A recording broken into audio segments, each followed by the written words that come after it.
আমাদের এই যে মস্তিষ্কটা, এই যে ব্রেন যেটাকে বলি, এটা কিভাবে এই সেন্সরি সিস্টেম গুলাকে, এই সেন্সরি গুলাকে এই প্রক্রিয়াজাতকরণ করে সুন্দরভাবে একটা রেজাল্ট তৈরি করে।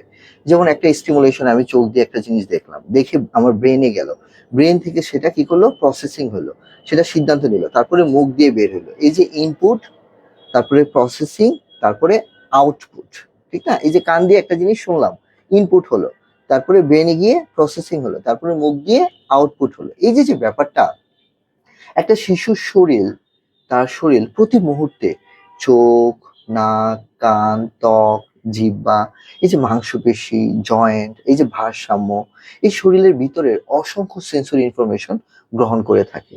এবং এই তথ্যগুলো প্রথমে কোথায় যায়? এটা যায় হলো আমাদের ব্রেনের দুইটা জায়গা আছে, ইম্পর্টেন্ট দুইটা জায়গা।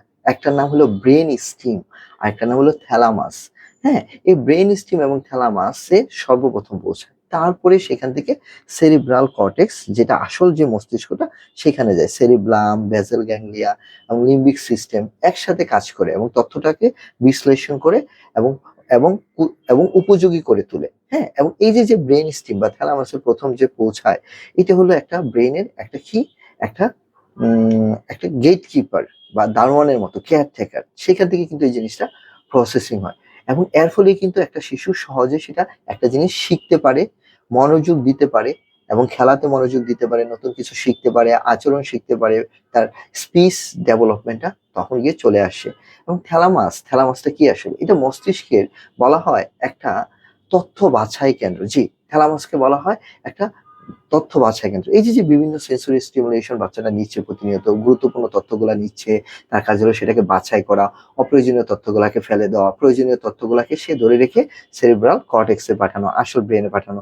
এর ফলে কি হয়, শিশু কোন বিষয়ে মনোযোগ দিবে বা কোন বিষয়ে মনোযোগ দিবে না, বা প্রতিক্রিয়া করবে বা প্রতিক্রিয়া করবে না, কোন কোন কথার জবাব দিবে, কোন কথার জবাব দিবে না, সেটা নির্ধারণ হয়। তার মানে কথা শুনলেই হবে না, কথার জবাব দেওয়ার ক্ষমতাটা কিন্তু এই যে থ্যালামাসের কাছে। ঠিক না?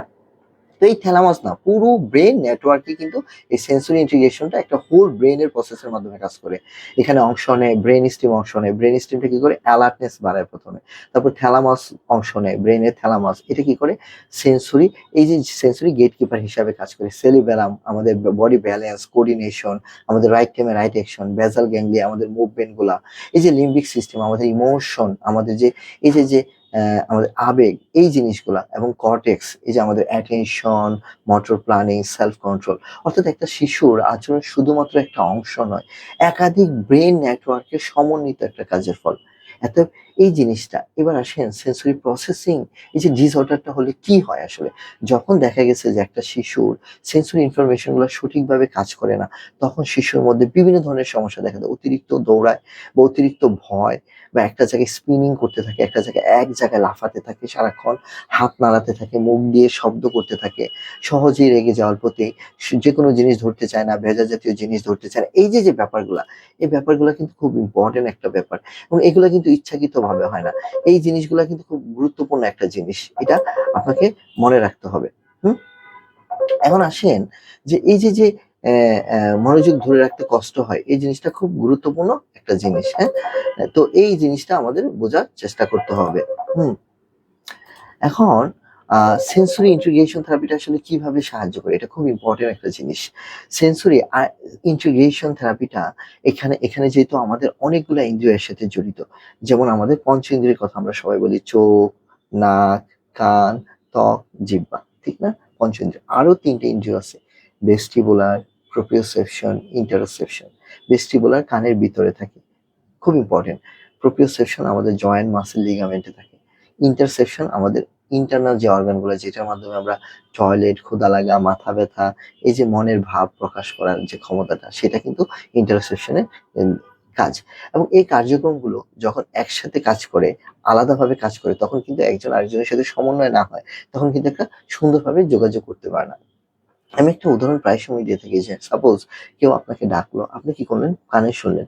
কান একটা ইন্দ্রিয়, সেই ইন্দ্রিয়টা তখন ব্রেনে যাবে, ব্রেন গিয়ে চোখকে সিগন্যাল দিবে যে তোমাকে কেউ দেখেছে, তুমি চোখে দিয়ে তাকাও।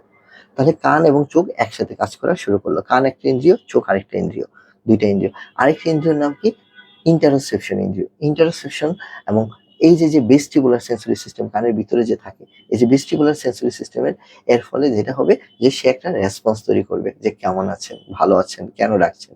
কারণ কান দিয়ে শুনলাম, চোখ দিয়ে দেখলাম, আরেকটা তো এইখানে কিন্তু একসাথে ৩-৪টা ইন্দ্রিয় একসাথে সমন্বিত হয়েছে বলেই আমরা একটা সুন্দর যোগাযোগ করতে পেরেছি। এই যে এই জিনিসটা। এবং এটা অনেকে আশাহত হয়ে যায়, স্যার আমার সন্তানের বয়স তো দেরি হয়ে গেছে। ১০ বছর, ১২ বছর, ১৪ বছর, ১৮ বছর, ২৪ বছর, ৩০ বছর হয়ে গেছে। সন্তানের কি ডেভেলপ হবে? জি, আলহামদুলিল্লাহ হবে। কারণ নিউরোপ্লাস্টিসিটিটা খুব ইম্পর্টেন্ট একটা জিনিস।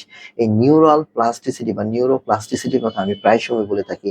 আধুনিক বিজ্ঞান আগে যেটা বিশ্বাস করত যে ব্রেন রিজেনারেট করে না। কিন্তু এখন কিন্তু ব্রেইনের সেলগুলা কিন্তু আপনার শক্তিশালী করা সম্ভব নিউরোপ্লাস্টিসিটির মাধ্যমে। এটা কি শিশুর মস্তিষ্কটা কিন্তু পরিবর্তনশীল। নিয়মিত সঠিক অনুশীলন, পুনরাবৃত্তি, রিপিটেশন এবং অর্থপূর্ণ থেরাপির মাধ্যমে, পারপাসফুল অ্যাক্টিভিটির মাধ্যমে এবং সঠিকভাবে প্যারেন্টস যদি ট্রেনিং গুলা নিয়ে সঠিকভাবে বাচ্চার সাথে কাজ করতে পারে, তাহলে যে কোনো বয়সে এই নিউরাল কানেকশনটা একটা নিউরনের সাথে আরেকটা নিউরনের কানেকশন তৈরি হওয়াটা খুব সম্ভব এবং ব্রেন সেলটা শক্তিশালী করা সম্ভব। এবং এই কারণে বলা হয় আর্লি ইন্টারভেনশন। দয়া করে বাচ্চাটাকে মেইন স্ট্রিম স্কুলে দিয়ে সময়টা নষ্ট করবে না। মেইন স্ট্রিম স্কুলে সারা জীবনই সুযোগ থাকে, টাকা দিলেই তারা নিয়ে নিবে। কিন্তু বাচ্চাটার যে বাচ্চাটার থেরাপি নিড আছে, occupational therapy, speech therapy, physiotherapy, psychological service, special need education, তার লাইফ স্কিল, এগুলা ছাড়া একটা বাচ্চা কোনোভাবেই কিন্তু মেইন স্ট্রিম স্কুলে গিয়ে টিকতে পারবে না। হয়তোবা শিশুটা কথা বলতে পারে কিন্তু তার সেন্সরি নিড আছে। হয়তোবা শিশুটা কথা বলতে পারে না, মনে করতেছেন যে অন্য ৮-১০টা বাচ্চাকে দেখে সে কথা শিখে যাবে। যে বাচ্চাটা তার নিজের ভাই বোনকে দেখে কথাবার্তা শিখে না, নিজের ভাই বোনের সাথে খেলা করে না, সে বাচ্চাটা কিভাবে স্কুলে গিয়ে ৮-১০টা বাচ্চার সাথে মিশে যাবে? এটা কিভাবে ভাবেন? এই জিনিসগুলো তৈরি করতে হবে। এটা আর্লি ইন্টারভেনশনের মাধ্যমে সম্ভব। ইনশাআল্লাহ আমাদের কিডসল্যান্ডে ২টা শাখায় আর্লি ইন্টারভেনশন প্রোগ্রামটা আছে। আপনারা চাইলে সরাসরি এসে অথবা অনলাইনে ট্রেনিং নিয়ে এই কাজটা শিখে বাচ্চার সাথে বাসায় করতে পারবেন। একজন অভিভাবকের জন্য আমি যেটা বলব, সেন্সরি ইন্টিগ্রেশন থেরাপিটা কোনো দোলনা থেরাপি বা কোনো খেলাধুলার থেরাপি না। জি, সেন্সরি ইন্টিগ্রেশন থেরাপিটা শিশুদের জন্য, যেহেতু এটা থেরাপি, এই কারণে এই খেলাটা শিশুদের জন্য তৈরি করা হয়েছে। এটি শিশুর সেন্সরি প্রসেসিং, তার মোটর প্ল্যানিং, সেলফ রেগুলেশন এবং পার্টিসিপেশন উন্নত করার জন্য বৈজ্ঞানিকভাবে পরিকল্পিতভাবে অকুপেশনাল থেরাপিস্টরা একটা ইন্টারভেনশন হিসেবে ব্যবহার করে থাকে। একজন শিশুর জন্য কোন কার্যক্রমটা উপযুক্ত হবে, কোনটা ওর জন্য সঠিক, এবং সেটা অবশ্যই একজন প্রশিক্ষিত পেডিয়াট্রিক অকুপেশনাল থেরাপি সম্পূর্ণ মূল্যায়ন করার মাধ্যমে সেটা নির্ধারণ করবে। অনুগ্রহ করে আপনার শিশুকে আপনার নিকটস্থ একজন সার্টিফাইড অকুপেশনাল থেরাপিস্টের কাছে নিয়ে যাবেন, যিনি শিশু বিশেষজ্ঞ, শিশুদের নিয়ে কাজ করে।